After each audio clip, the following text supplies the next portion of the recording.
Halo, selamat datang di Kongko United TV. I'm United, Viral United. Andre Onana, here we go to Manchester United. Ya, sebuah here we go yang menurut gua rada janggal dari Fabrizio Romano ya. Kenapa?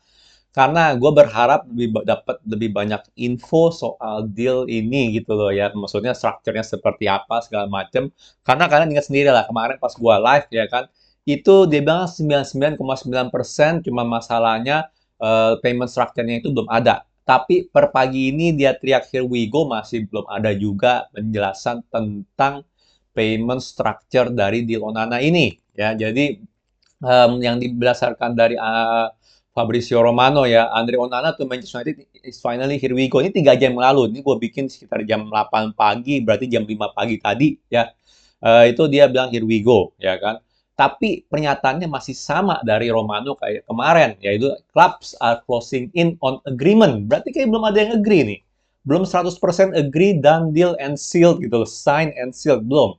Ya, baru Onana bakal travel untuk medical test dan juga lagi disiapin visa untuk Onana ke Amerika ya, untuk ke Amerika buat ikut preseasonnya Manchester United ya. Masih, gue bilang sih ini masih aneh sih. Sebenarnya gue juga bilang kan kemarin kan, ini sebenarnya sih harusnya udah here we go. Karena Di Marcio sangat kredibel. Dia yang pertama kali ngomong langsung, oh ini udah here we go gitu loh ya, udah done deal, udah kelar. Ya kan, emang mungkin masih masalahnya kan 50 plus 5 juta euro kan, benar Kak? Mungkin payment structure-nya aja dicicil berapa atau gimana-gimana aja, tapi dari segi angka udah oke. Ya, jadi ini masih sama aja sih. Sebenarnya Fabrizio Romano menurut gue kayak begini, ya gayanya sih aneh-aneh aja gitu loh. Maksudnya kalau lu udah mau nunggu sampai bener-bener agreement-nya selesai, ya nunggu agreement selesai aja baru here we go gitu. Ngapain?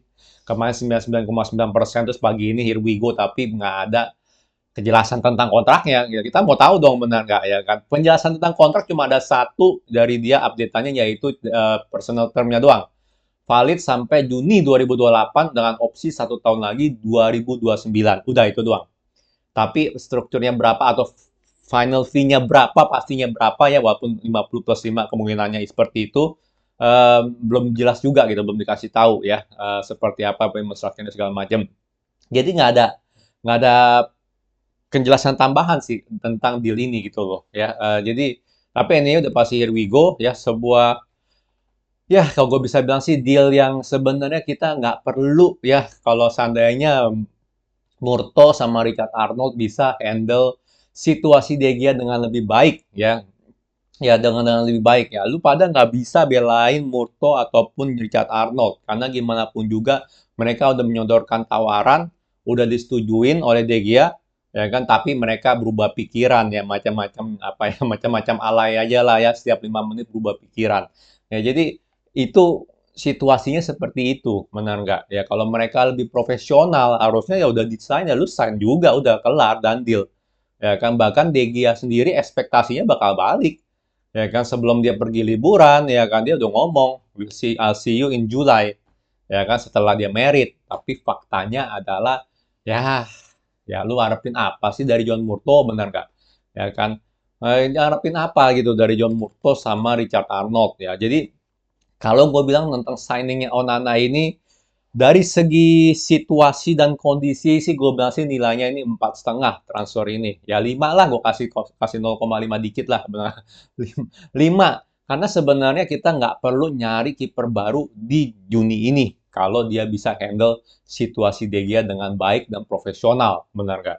Ya, ya seharusnya setelah Mason Mount kita udah mikirin nih gimana sikat Højlund ya, atau sikat Kolor Muani siapa kayak gitu ya, bukan kita harus pusing-pusing mikirin kiper ya. Jadi menurut gue secara secara kondisi sih ini benar-benar sebuah transfer yang ya karena blundernya mereka lah kita harus melakukan transfer kiper ya, harus loh, harus ya.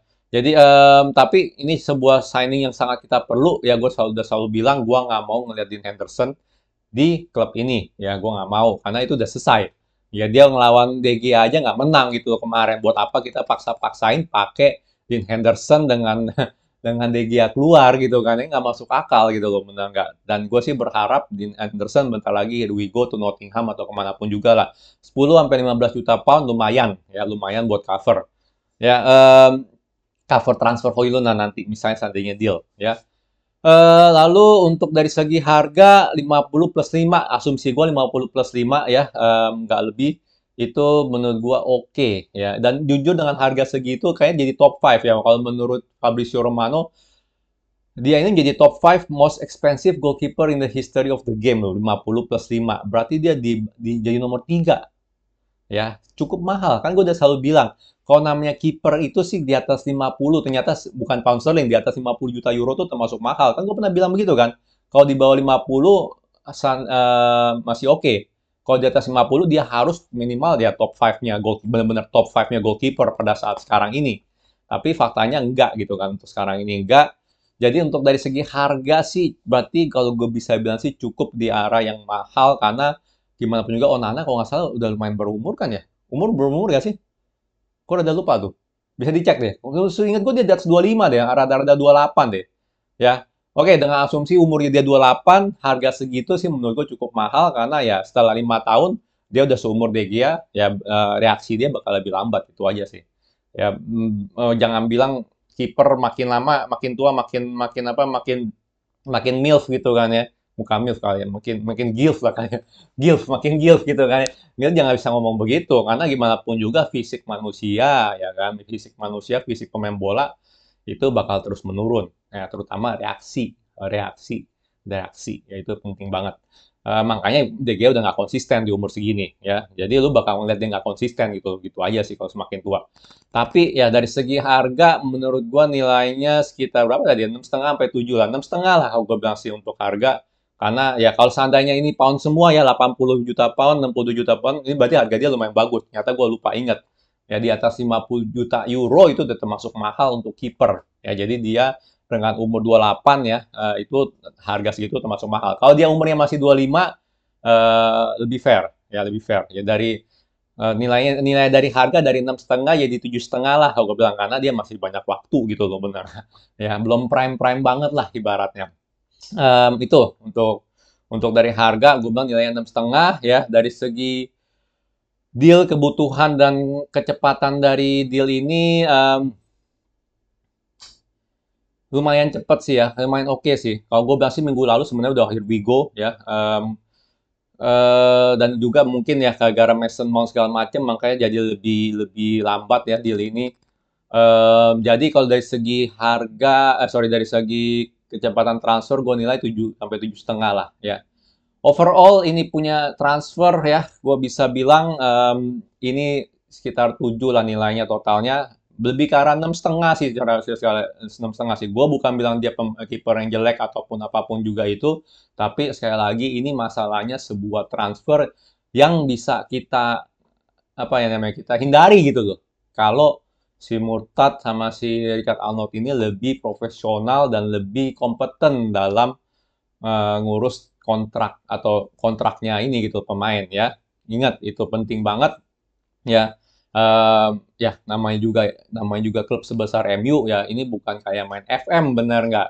Ya kan lu nggak bisa salah kontrak terus lu load lagi, load game nggak bisa. Makanya lu harus profesional, makanya lu harus ngerti apa yang lu lakuin ya. Nah, itu penting banget ya. Ada timingnya, ada temponya segala macam itu penting banget itu harus tahu. Jadi itu dari tentang Onana, gue sih excited kita nggak harus pakai Dean Henderson ya. Gue excited mau lihat apa yang bisa lakukan. Seandainya di situasi yang berbeda, gue yakin gue bisa memberikan nilai transfernya lebih tinggi. Tapi melihat situasi seperti itu, um, ya ini sekitar Inter dapat gratis gitu loh, benar nggak? Kita harus beli harga segitu, itu kan itu nggak make sense gitu kalau gue bilang. Apalagi gue yakin tahun lalu ya itu kita udah tahu gitu loh. Nah, kita udah tahu kita mungkin punya masalah De Gea. Ya kan? Nggak mungkin Murto nggak tahu tahun lalu kita bakal punya masalah De Gea, ya kan? Kalau dia pinter dikit pasti udah planning dong. Oke, gue mau offer De Gea segini. Ya kan? Ada kemungkinan dia nggak mau terima. Kalau dia nggak mau terima, ya lu offer dari tahun lalu lah untuk perpanjang. Kalau dia nggak mau terima, ya udah lu beli langsung Onana secara gratis. Benar nggak? Semua itu ya kalau sekali lagi sih, kalau dia lebih kompeten sedikit dalam ngerjain sebagai director football itu harusnya sih itu bisa ditanggulangi transfer ini gitu loh. Ya, harusnya bisa ditanggulangi. Harusnya kita bisa dapat dia secara gratis gitu loh. Ya jadi untuk total transfer nilai mau nggak mau gue berikan 6,5. Sekali lagi bukan karena Onana jelek atau apapun juga ya, tapi ya gitu. Karena sebenarnya situasi kondisi seperti ini bisa dihindari lah ya kalau mereka itu lebih kompeten sedikit dalam melakukan pekerjaan mereka ya. Paling itu aja sih. Gimana menurut kalian tentang Here We Go-nya Onana ya di komen coba gue mau tahu dengan pendapat kalian setuju nggak atau gimana gitu loh tentang pendapat gue soal transfer ini dan nilainya berapa untuk transfer ini di mata kalian dan kenapa. Oke, kalau suka jangan lupa like, subscribe, and thank you for watching.